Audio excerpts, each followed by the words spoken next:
창세기 10장 1절로 32절 말씀입니다.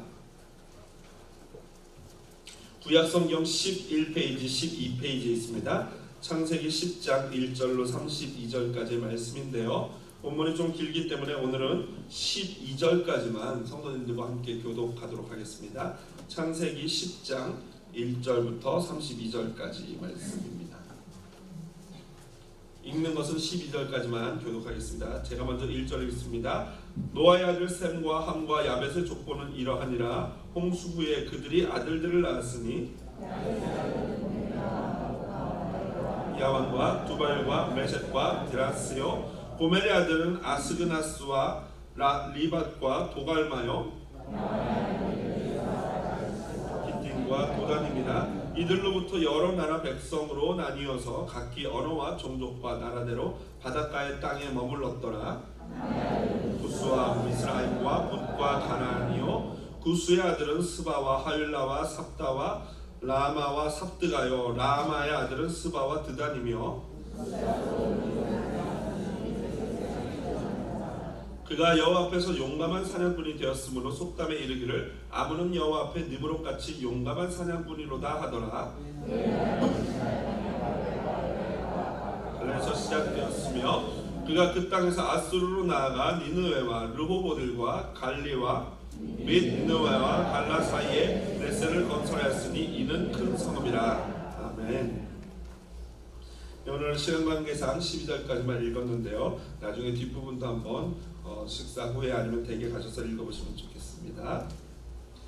오늘은 창세기 10장 1절에서 32절 본문 말씀을 가지고요. 니무롯 시대의 살아남기라는 제목으로 함께 말씀을 나누도록 하겠습니다. 여러분 성경 읽기 어떻게 잘 하고 계십니까? 네, 연말이 되면 반드시 우리 많이 읽으신 분들에 대한 시상과 상품 전달식이 있을 건데요. 성경 읽으면서 중간중간에 위기가 올 때가 있습니다. 그때가 언제예요? 위기.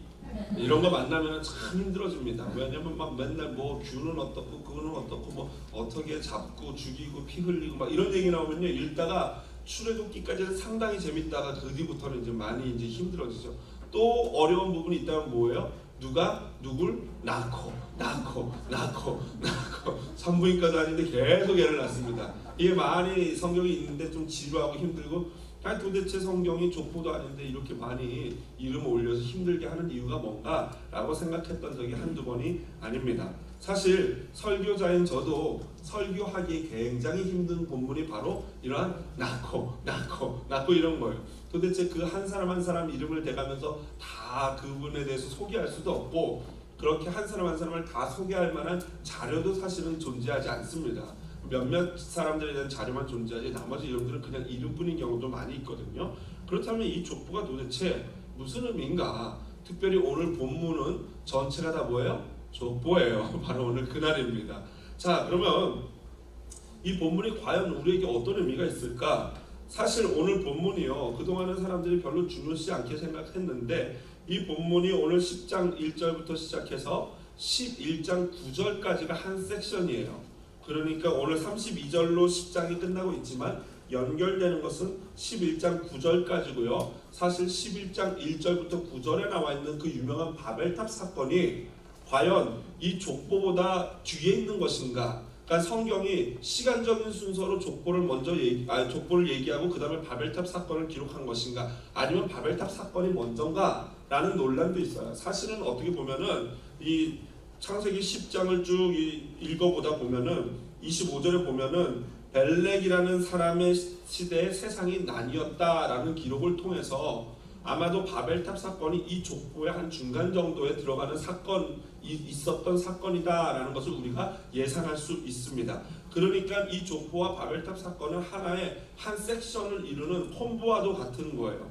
그래서 많은 학자들이 요즘 들어서 이 부분을 굉장히 유심히 연구하고 있습니다. 왜냐하면은 이 스토리인 바벨탑 사건과 족보인 이런 어떤 사실적인 사건이 같이 만나면서 이것이 창세기를 읽고 해석하는데 꽤 많은 인사이트를 제공하고 있기 때문입니다. 그래서 이 본문이 위치하는 이 위치가 또한 이 본문이 갖고 있는 의미가 무엇인가 창세기를 찾아보면 11장까지가 사실은 태고사라 그래서 옛날 이야기를 하고 있거든요. 그리고 11장이 마무리되어지면서 12장부터는 실제로 우리가 잘 알고 있는 아브라함의 이야기가 시작이 됩니다. 그래서 이 본문 10장, 이 10장과 11장 이 앞부분은 바로 이 옛날 태고사, 옛날의 역사와 오늘날 이스라엘의 믿음의 조상된 아브라함을 연결해주는 바로 그 가교와 같은 브릿지 같은 역할을 하는 본문이다라는 것입니다. 자, 그렇다면은 그것은 알겠는데 과연 오늘 우리에게 수천 년 전에 그리고 또 우리와는 다른 종족의 이 족보가 과연 무슨 의미가 있는가? 사실 이런 것은 창세기 강해 설교할 때 그냥 한 번쯤 그냥 스킵하고 넘어가도 되지 않을까라고 생각할 수도 있을 것입니다. 그러나 오늘 저는 여러분과 함께 이 본문이 주는 의미가 무엇이고 여기서 어떤 말씀을 하나님이 우리에게 하시는지를 함께 찾아보고자 합니다. 자, 먼저 첫 번째로 이 본문 10장 1절은 어떻게 시작하고 있냐면은 제가 이 창세기 처음에 할 때 말씀드렸던 중요한 이 창세기 부분마다 분기점이 나온다 그랬는데 그 분기점의 단어가 뭐냐면요, 톨레도시라는 단어라 그랬어요. 톨레도시 뭐예요? 족보, 가계, 계보라고 말씀을 드렸습니다. 그래서 창세기 2장 4절이나 6장 9절 그리고 오늘 10장 1절 같은 데 보면은 이 톨레도시라는 단어가 나오면서 그때를 한 섹션으로 이렇게 나눠지는구나를 우리가 알 수 있었어요. 그래서 오늘도 보니까 이 단어가 나온다는 것은 10장부터 무언가 새로운 섹션이 시작된다라는 것을 우리에게 알려주고 있습니다. 그리고 오늘 본문 구조를 잘 보면요, 1절에는 톨레도, 이게 노아의 아들 셈과 함과 야벳의 족보다라고 하고요, 2절부터 5절까지는 야벳의 자손, 그리고 6절부터 20절까지는 함의 자손, 21절부터 31절까지는 셈의 자손을 기록하고 마지막 32절에 다시 이것은 족보다라고 얘기하면서 족보 사이에 셈과 함과 야벳의 자손을 끼워 넣은 그런 구조를 이루고 있음을 우리가 볼 수 있습니다. 자, 그렇다면은 모세는 이 족보를 통해서 무엇을 얘기하기를 원하는가? 먼저 일단 우리 지도를 한번 볼까요?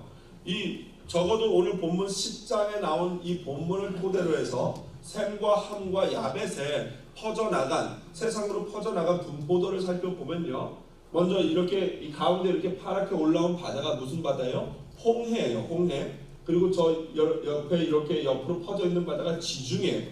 그리고 저 맨 위에 있는 바다를 흑해라고 합니다. 그래서 지금 오늘 본문 10장에 나와 있는 이 셈과 함과 야벳은 적어도 딱 요 지역에서만 분포되어 있음을 볼 수가 있어요. 그래서 야벳이라는 이 우리가 일반적으로 알고 있는 막내 아들 혹은 둘째 아들일 수 있는 야벳은 저 유럽, 그리스, 이탈리아 쪽으로 이렇게 퍼져나가기 시작했고요. 그 다음에 우리가 알고 있는 가나안의 아비 함, 저주받은 함은 바로 말 그대로 이집트와 아프리카 쪽으로 뻗어나가고 아래쪽으로 나가고 있습니다. 그리고 팔레스타인 지역, 그러니까 중동 지역의 일부분을 셈 자손과 공유하고 있어요. 그래서 셈 자손은 바로 중동, 이란이라든가 뭐 이런 지역들의 이 나라들의 조상이 되는 거죠. 자, 그래서 이렇게 보면은 보시다시피 세 형제들을 통해서 민족들이 퍼져나가는 사실을 볼 수 있는데, 이것을 보면서 우리가 알 수 있는 것은 모세가 당시의 창세기를 기록할 때 지금 현재 21세기에 있는 모든 민족과 인종을 다 기록한 게 아니에요. 당시에 그 이스라엘과 가장 직접적인 내지는 간접적으로 많은 영향을 주고받는 민족들을 중심으로 기록하고 있습니다. 그래서 실제로 야벳 족속은 저 그리스, 로마 이쪽 족속은요, 이스라엘과 그렇게 많은 관계를 맺지 않았기 때문에 사실 오늘 본문에 보면 2절부터 5절이라는 상대적으로 짧은 구절에 소개가 되어 있고요. 저주받았다고 나오는 함의 족속이 오히려 굉장히 많이 기록되어 있으면서 분포되어 있는 것을 볼 수 있어요. 왜 그렇습니까? 실제로 지금 모세가 관계를 맺고 있는 족속이 누구예요? 함 족속이거든요. 지금 딱 쳐들어가서 뺏어야 될 땅도 그 가나안 땅이거든요. 그러므로 이것은 모세 시대에 어떤 직접적인 간접적인 영향을 받은 그런 것들을 중심으로 기록됐다라는 걸 볼 수 있어요. 그래서 여러분, 이 목사님들이 옛날에 저 어렸을 때도 생각해보면 우스갯소리로 그런 말씀 많이 하셨어요. 우리 인종들이 어떻게 구별이 됐는가? 하나님이 처음에 사람을 만드느라고 흙으로 구워서 불을 확 뗐는데 너무 떼가지고 오버쿡이 됐어요. 그래서 흑인이 나온 거예요. 그래서 아이고 이러면 안 되겠다 해서 불을 좀 줄여야겠다고 줄여서 불을 막 떼서 구웠더니 요번엔 너무 덜 구워져가지고 백인이 나온 거예요. 그래서 하나님은 이거 이제 알겠다 해가지고 적절하게 온도를 맞춰서 딱 보더니 누가 났어요? 저와 여러분이 났다는 거예요. 우리 황인종이 났다는 거예요. 이거는 다 뻥입니다. 말도 안 되는 소리고요. 사실 인종을 그냥 백인, 황인, 흑인으로 구별하는 것도 사실은 그렇게 바람직하지 않아요. 눈에 보여지는 피부 색깔로 구별하다 보면은 어떻게 보면 인종차별적인 문제들이 생길 수 있습니다. 그리고 사실 이 인종이라는 것이 그렇게 단순히 구별할 수 있는 게 아니에요. 모두 사실 셈과 함과 야벳이 다 누구에게서 태어났어요? 노아에게서 태어났어요. 한마디로 한 엄마 뱃속에서 났단 말이에요. 그러니까 그 안에서 뭐 백인종과 흑인종과 황인종이 나뉜다, 이거는 사실은 말도 안 되는 거고 의미가 없는 거죠. 물론 지금 이 땅에 있는 모든 존재하는 인종들은 다 누구로부터 출발한 거예요? 노아, 아담, 그리고 노아의 세 아들 셈과 함과 야벳에서 출발한 게 맞아요. 이것이 증명되는 일들이 간혹가다 세상 가운데 이루어지는데, 실제로 남아프리카 공화국은 왜 백인과 흑인의 이 구별이 차별이 심하지 않습니까? 그 남아프리카 공화국에 백인 부부가 있었는데 그 부부가 딸을 낳는데 산드라 랭이라는 딸을 낳았어요. 근데 그 아이가 흑인이었어요. 그래서 이제 사람들이 얼마나 놀랬겠습니까? 이거 뭔가 인간적인 실수나 인간적인 잘못된 것이 있지 않나 하고 DNA도 조사해보고 애가 바뀌지 않았나 조사해봤는데 전혀 DNA도 문제가 없고 애도 바뀌지 않은 거예요. 그러니까 그 인종차별이 심한 나라에서 그 아이가 백인 부모인데 흑인으로 살아가려니 얼마나 어려움이 있었겠습니까? 그 사실을 가지고 책을 만들어낸 게 When She Was White이라는 책인데, 그걸 가지고 또 영화를 만든 게 스킨이라는 2008년도 작품입니다. 또 그런데 이게 이런 백인이 흑인만 낳는 문제가 아니라 실제로 흑인이 백인을 낳은 경우도 있어요. 2010년도에 영국의 퀸 메리 산부인과에서 이 나이지리아 이주민, 그러니까 아까 지도에서 보면 함의 후손들인 거죠. 지도로 보면은 함의 후손들인 나이지리아 이주민이 이 영국에 와서 아이를 낳았어요. 셋째 딸. 앞에는 두 딸이, 이제 흑인 두 딸이 있었고 흑인 엄마와 흑인 아빠 사이에 애를 셋째를 낳는데, 애를 딱 낳고 보니까 애가 하얀 거예요. 머리도 노래요. 눈도 파래요. 그래서 또 역시 어떻게 이런 일이 하면서 이제 여러 가지 조사를 해보고 해봤는데 아무 DNA적인 문제도 없고 애가 바뀐 것도 아니에요. 그런데 흑인 부모 사이에서 백인이 난 거죠. 그래서 이제 의사들은, 과학자들은 있을 수 없는 일이다라고 얘기를 하면서 이것은 돌연변이다라고 얘기를 하더라고요. 근데 여러분, 이게 돌연변이가 아니고 원래 모든 인간 각 인종의 DNA에 이미 백인과 흑인과 황인의 어떤 그런 요소들이 들어가 있는 것이겠죠. 그러다가 이게 계속 이렇게 만나서 같은 인종끼리 만나다가 어느 날 갑자기 그 우성 열성 어떻게 되는지 저는 자세히 모르지만 그것들이 만나서 백인으로 태어나는 거죠. 아마 바로 그런 사건이 아닐까 생각을 합니다. 이런 점에서 결국 인류는 아까 말씀드렸던 아담과 노아의 후손인 줄로 믿습니다. 한 조상에서 출발한 거예요. 족보가 말하는 게 바로 이겁니다. 결국 인류는 한 조상 노아와 그의 아들들에게서 출발했다라는 거예요. 그러니까 우리는 결코 이 사실을 잊어서는 안 돼요. 때로는 다투고 때로는 싸우고 전쟁을 하지만 결국 온 인류는 뭐예요? 하나라는 것입니다. 그러나 모세는 여기에 적어도 전 인종을 기록하지는 않아요. 기록하고 있지는 않습니다. 누굴 기록하고 있지 않습니까? 우리 아시안에 대해서는 절대 여기에 이 적어도 10장에는 나오지 않습니다. 한마디로 모세는 의도적으로 무엇인가 이 사람들을 기록하고 있는데, 그 의도적인 게 확실시 되는 게 뭐냐면은 노아의 후손을 70명을 기록하고 있어요. 70명. 그러니까 여러분, 노아의 후손이 정확히 이때 딱 70명이었을까요? 그렇지 않을 확률이 거의 100%입니다. 훨씬 더 많고 더 다양한 자손들이 있었을 거예요. 그러나 의도적으로 모세는 중요한 몇몇 사람들을 선별해가지고 70명을 기록해요. 왜냐하면 70이라는 숫자가 뭘 의미합니까? 그렇죠. 7 들어가면 무조건 완전하구나 이러시면 돼요. 70은 완전수를 뜻합니다. 그런데 또 70 하면 여러분 성경에서 생각나는 숫자가 있어야 돼요. 어떤 때 70이 있었어요? 그거 일머스 읽었거든요. 77.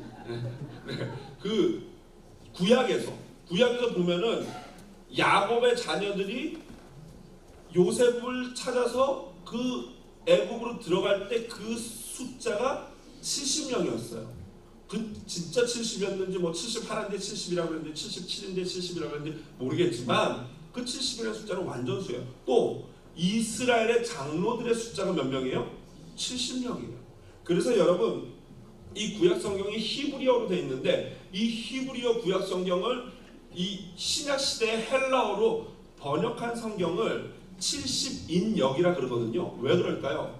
70명의 랍비가 그 성경을 번역했기 때문이에요. 그렇습니다, 여러분. 이스라엘 백성에게 있어서 70이라는 숫자는 굉장히 중요한 확실한 완전수예요. 그래서 모세는 이것을 증명하듯이 신명기 32장 8절에서 이렇게 노래하고 있습니다. 지극히 높으신 자가 민족들에게 기업을 주실 때, 인종을 나누실 때 이스라엘 자손의 수요대로 백성들의 경계를 정하셨도다 라고 얘기해요.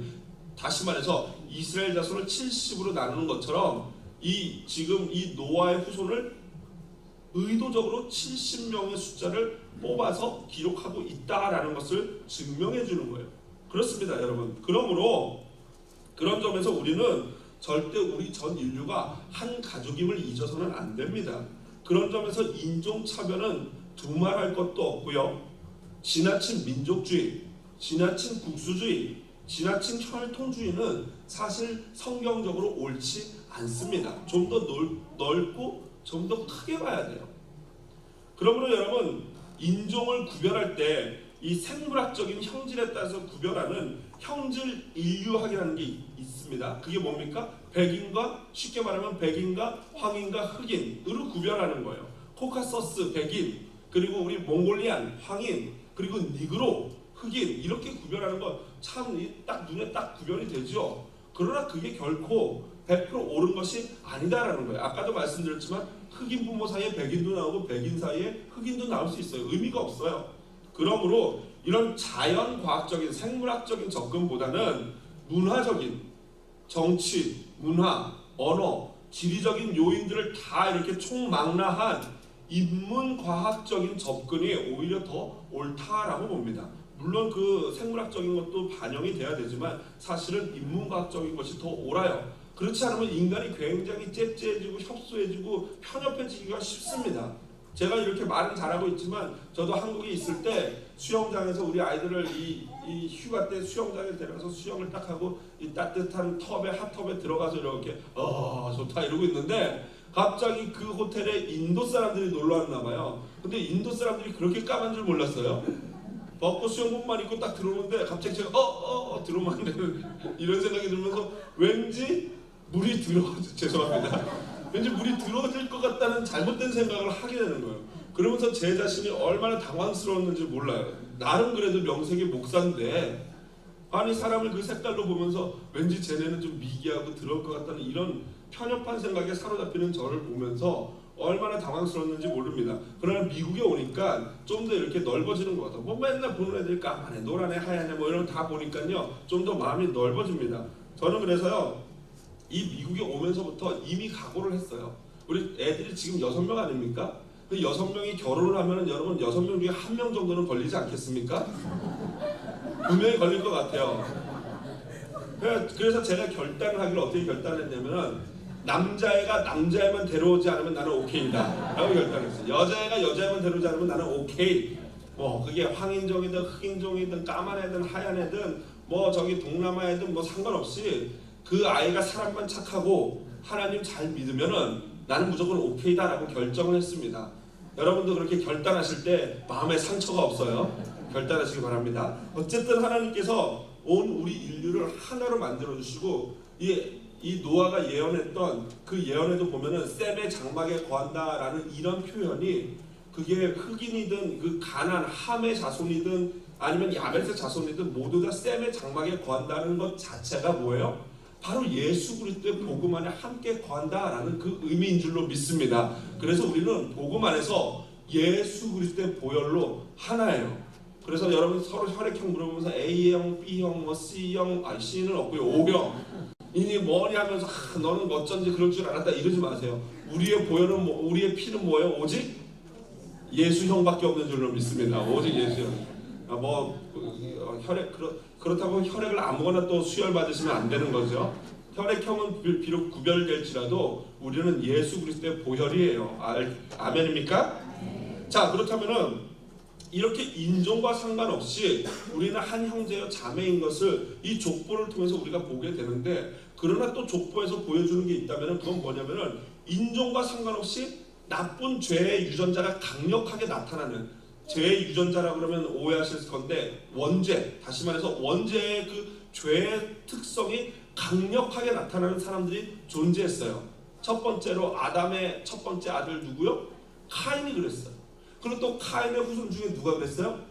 왜 나를 찔러서 내가 소년을 죽였다라고 노래한 라멕, 자신의 성읍을 세웠던 라멕이라는 사람, 가인이 세웠고 그 성읍에 살았던 라멕이라는 사람, 그리고 오늘 본문에 나오는 또 다른 인물이 등장하는데 바로 함의 후손이자 구스의 아들인 누구예요? 니므롯이라는 사람이에요. 니므롯.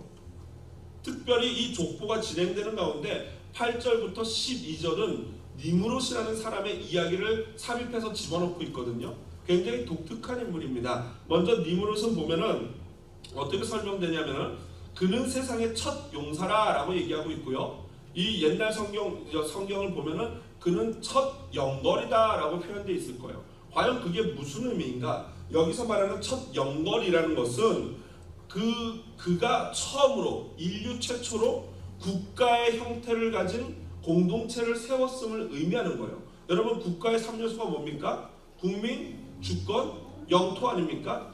이 세 가지의 모습을 갖춘 공동체들이 어느 정도 있었지만 가장 확고하게 그 모든 요소들을 충족하면서 공동체를 세운 사람이 바로 이 니므롯이다라는 거예요. 그래서 그는 세상의 첫 용사다, 영걸이다 라고 얘기하고 있습니다.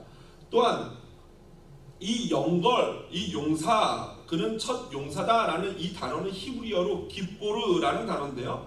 그 깃보르라는 단어 자체가 어떤 의미가 있냐면은 강력한 세력을 지닌 자라는 의미가 있고요. 또 다른 의미는 이 폭력으로 통치하는 자라는 두 가지 의미가 있어요. 그래서 먼저 전자인 강력한 세력을 가진 자다라는 뜻에서 깃보르는 룻기 2장 1절에서 쓰였는데요. 룻기에 나오는 그 유명한 남자가 누굽니까? 보아스예요. 보아스를 유력한 자다라고 얘기할 때 그 유력하다라는 단어가 깃보르거든요. 한마디로 강한 세력을 가진 자, 다시 말해서 사람들에게 존경받고 파워가 있는 사람. 그런데 오늘 니므롯은 그 앞에 긍정적인 의미보다는 뒤에 나오는 폭력으로 통치하는 자라는 의미가 더 강력합니다. 왜 그렇습니까? 이 니므롯이라는 이름의 뜻을 살펴보면 어느 정도 우리가 추측할 수 있어요. 니므롯이라는 이름의 뜻은 무엇입니까? 바로 반역하다라는 뜻이에요. 반역하다. 그러니까 니므롯이라는 사람이 강력하게 반역하면서 폭력으로 백성들을 다스린 첫 번째 이 땅의 왕과 같은 존재다라는 것입니다. 또 이어서 어떻게 나와 있냐면 9절에 보면 그가 여호와 앞에서라고 나와 있고 용감한 사냥꾼이라고 나와 있는데, 먼저 여호와 앞에서는 두 가지 이것도 해석이 되는데, 하나님이 보실 때 하나님 앞에서라는 뜻이고요. 또 다른 것은 하나님을 대적하여라는 뜻이에요. 그러니까 긍정적으로 쓸 때는 하나님 앞에서 코람데오라는 의미로 쓸 수 있는데, 부정적인 의미에서는 니므롯이라는 이름 대적하다와 맞물리면서 뭐예요? 여호와 하나님을 대적하여라는 의미로 쓸 수 있다라는 것이죠. 그리고 특이한 사냥꾼이라는 단어는 문자적으로 해석하면, 그 단어를 문자적으로 해석하면은 짐승을 난폭하게 잡는 사냥꾼이라는 뜻이에요.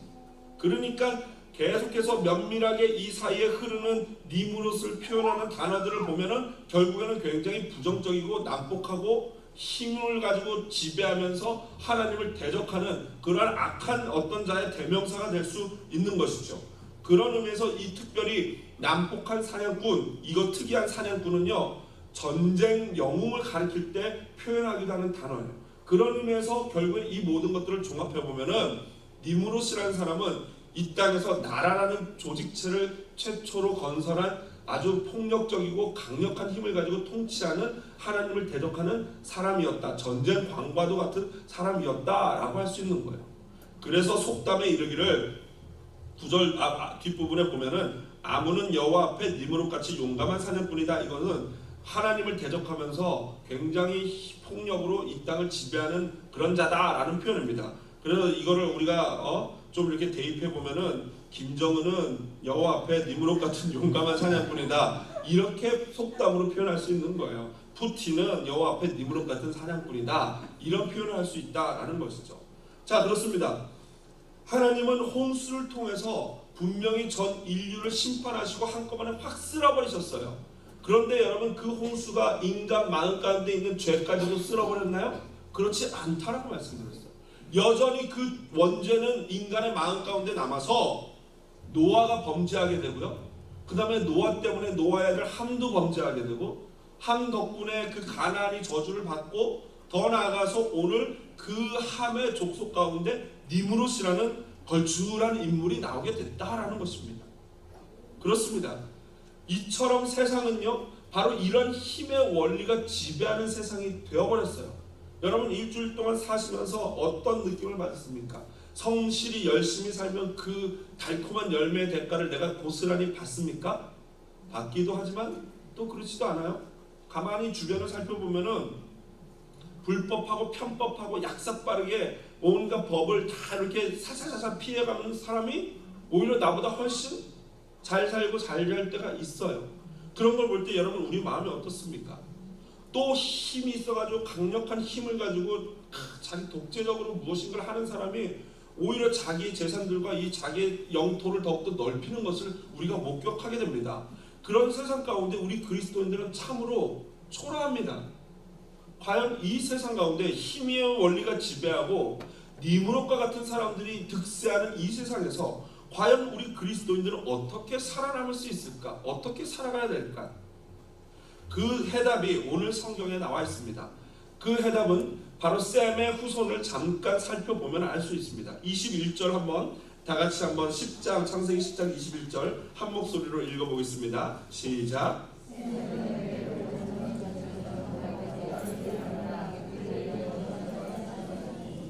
아멘.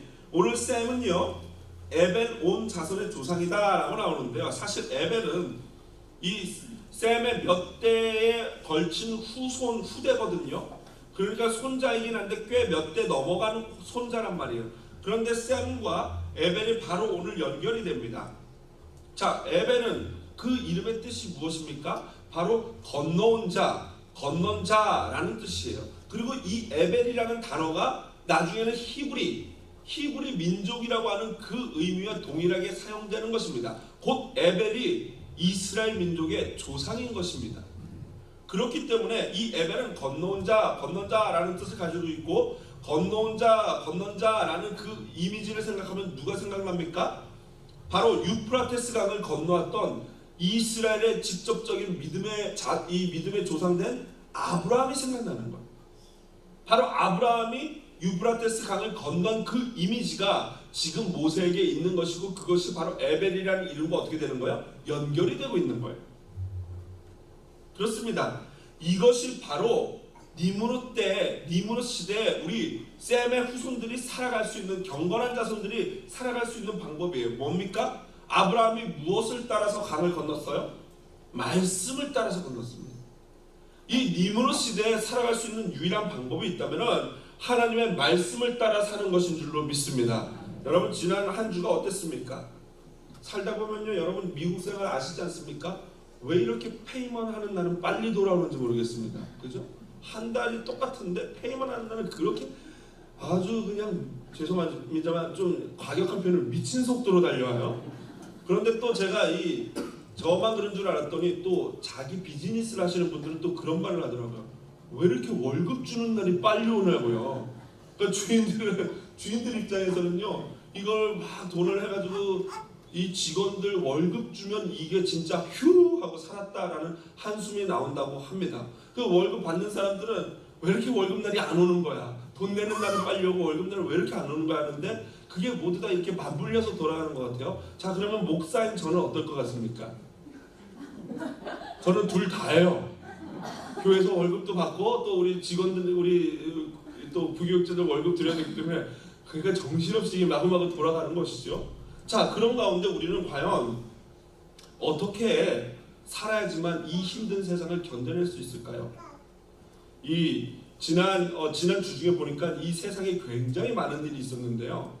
이 캘리포니아에 제가 살았던 이 밸리 지역에서 한 15분, 20분밖에 떨어지지 않은 산타클라리타라는 지역이 있는데 지금 캘리포니아에 거기가 산불이 났는데 그게 마을로 번져서 온 마을이 다 싹 타버렸어요. 그 산불로는 제일 많은 희생자가 났다 그러더라고요. 왜냐면 빨리 대피할 수 있는데 이 불이 초속 120km로 부는 그 바람 때문에 엄청나게 빨리 번져가지고 이번에 사상자가 굉장히 많이 났다고 합니다. 그런데 그 가운데 이 존 파스코라는 70세 할아버지와 65세의 잔이라는 이 부부가 계셨는데 그날 밤에도 잘라고 잠자리에 들려고 그러는데 매캐한 냄새가 났지만 또 어디 몇 마일 먼 곳에서 산불이 났구나라고 단순히 생각을 했는데 그만 잠든 사이에 불이 엄청나게 빠른 속도로 마을로 쳐들어온 거죠.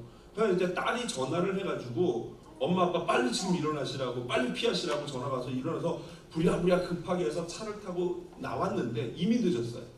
온 길거리가 불바다가 길이 다 막혀가지고 갈 수가 없는 거예요. 그래서 911한테도 구조 요청을 했는데 버티라는 그런 이 원론적인 얘기밖에 안 하더랍니다.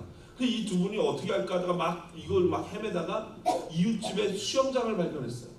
그래서 그 집으로 무작정 들어갔는데 여러분 캘리포니아지만 이 정도 이 10월달 중순 이후에 밤에 수영장은 굉장히 차거든요. 물이 아시죠? 근데 그 70대 노인이 두 분이 이제 그 물에 들어간 거예요. 근데 그 불이 막 다 번져서 온 주변을 감싸니까 그냥 나와 있으면 막 머리카락도 타고 얼굴도 디겠으니까 두 분이 어떻게 했어요? 숨을 참고 물속으로 쏙 들어가는 거예요. 그랬다가 계속 있을 수 없으니까 어떡합니까? 이거를 자그마치 6시간을 했다고 합니다. 살았을까요? 죽었을까요? 살아나셨어요. 여러분 그래서 주님은 마태복음 24장 13절에 이렇게 말씀하셨어요. 그러나 끝까지 견디는 자는 구원을 얻으리라. 아멘. 여러분 이 삶이 아무리 힘들고 어렵더라도요 끝까지 믿음을 가지고 구원에 대한 소망을 가지고 견디는 자는 구원 얻을 줄로 믿습니다. 하나님 구해주십니다.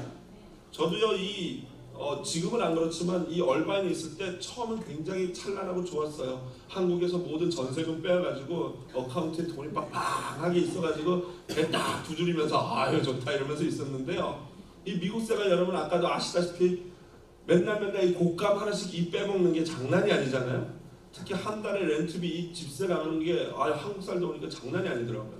그래서 이제 어느 한 1년 정도 지나고 나니까 전세 자금이 다 바닥에 났어요. 어느 날 우리 아이들을 데리고 학교에 라이드를 해주러 가는데 라이드에서 이제 데려주고 끝나고 다시 라이드에서 집에 오는 길에 차가 갑자기 푸적푸적 하더니 멈춰섰어요.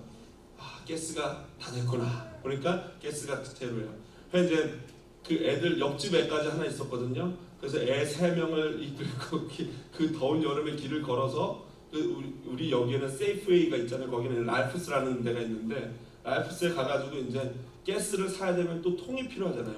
통을 하나 살려고 가스통 하나 살려고 딱 가져가서 이제 하고 카드를 딱 긁었더니 어떻게 됩니까? 그렇죠. 디클라인이 나는 거예요. 돈이 어카운트에 하나도 없는 거예요. 오케이 통을 놓고 다시 애들이랑 터덜터덜 걸어서 어떡하지 하고 걸어오는데 참 캘리포니아의 그 아미고 히스패닉 친구들 있지 않습니까? 그 친구를 아미고라고 하는데 그 아미고가 공사 현장이었어요. 차를 세운 데가. 그 아미고가 나를 가만히 보니까 저 황인종 진짜 불쌍하거든요.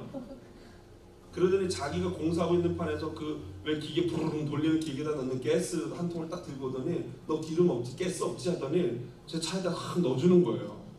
얼마나 은혜입니까? 정말 이름이라도 물어봤어야 되는데 제가 그런 문화를 몰라가지고 이름도 못 물어보고 땡큐 so much 하고 차를 타고 왔어요. 다음날 애들 또 학교를 가야 되잖아요. 가스는 없잖아요. 그래서 어떻게 했냐면은 가만히 방법을 얻다 보니까 이 미국이 좋은 게 미국 처음 오니까 소다가 엄청 싸더라고요. 이 코카콜라 이런 게. 그래서 아유 이거 너무 싸고 너무 좋다. 막 한 박스에 뭐 10,000원밖에 안 하니까요. 그걸 사서 엄청 먹어가지고 캔이 엄청 남아 있었거든요. 근데 캘리포니아에는요 이 마트마다 가면은 이 자판기 같은 이런 큰 이 기계가 있고 거기다가 캔 하나를 딱 넣으면은 걔가 쏙 먹어요. 그러면서 5센트가 기록이 돼요. 이 캔을 다 넣으면 일일이 넣으면요, 그게 적립이 돼가지고 영수증으로 뭐 20불 이렇게 나오면은 그걸 가지고 랄프스에 들어가면은 그걸로 현금처럼 살 수도 있고 아니면 캐시로 바꿔줘 하면 캐시로 바꿔줘요. 그래서 제가 그 수많은 캔들을 가지고 얼마나 먹어댔는지 다 하고 나니까 한 30불 정도가 나오더라고요. 엄청 먹은 거죠. 할렐루야 해가지고 그걸 들고 가서 살았던 기억이 있습니다. 그렇게 견디고 나니까 지금 어떻습니까? 제가 여기서 이렇게 땅덩거리면서 담임 목사네 이러고 하는 거 아니겠습니까? 여러분 힘드시죠? 견디시기를 주님의 이름으로 축복드립니다. 로마서 1장 17절에 이렇게 나와 있습니다. 복음에는 하나님의 의가 나타나서 믿음으로 믿음에 이르게 하나니 기록된 바 오직 의는 무엇으로 삽니까? 믿음으로 말미암아 살리라. 그렇습니다. 이 니무르 시대에 살아가는 방법은 믿음으로 소망을 가지고 견디는 것인 줄로 믿습니다. 오직 그렇게 믿음과 소망을 가지고 견디는 자가 하나님의 구원을 얻습니다. 말씀을 정리합니다. 여러분 족보를 보면서 저는 생각했습니다. 이 족보를 통해서 하나님은 어떻게 우리에게 역사하셨고 어떻게 아브라함까지 이 믿음의 족보가 이어지는지를 보여주고 계십니다. 그런데 그 중에 가장 하나님이 하시는 방법이 있다면 뭐냐면요, 바로 선택이에요. 많은 민족과 많은 족속들이 있고 많은 형제들이 있었어요. 가인이 있었고 아벨이 있었고 셋이 있었어요. 하나님이 셋을 선택합니다. 또한 하나님이 이 노아를 선택하셨고요. 노아의 아들도 셈과 함과 야벳이 있었는데 그 중에 하나님이 셈을 선택하십니다. 그리고 그 가운데도 에벨을 선택하시고 그 에벨 가운데도 누구를 선택하세요? 다음 주에 배울 아브라함을 선택하십니다. 이게 하나님의 방법이에요. 여러분 지금 저와 이 자리에 있는 저와 여러분은 하나님의 선택을 받은 사람들인 줄로 믿습니다. 여러분 여기서 복잡하게 왜 나는 선택하고 누구는 선택하지 않아요? 이렇게 나갈 필요가 없어요. 단순히 딱 하나님이 저와 여러분을 선택하셨다는 그 놀라운 사실만 보면 됩니다. 성경에 나오지도 않는 아시안인 우리들을 수천 년 전에 이미 계획하시고 선택하셔서 오늘 하나님을 믿게 하고 하나님을 구주로 고백하며 예수 그리스도를 주님으로 고백하게 하셨다면은 이것이 바로 은혜인 줄로 믿습니다. 그 하나님의 은혜 가운데 모든 족속이 다 들어가 있어요. 누구든지 주 예수 그리스도의 이름을 부르기만 하면 구원하여 주실 줄로 믿습니다. 이게 하나님의 선택이에요. 끝까지 이것을 믿는 믿음으로 견디고 버팀으로 말미암아 끝까지 승리하는 저와 여러분 되시기를 주님의 이름으로 축복드립니다.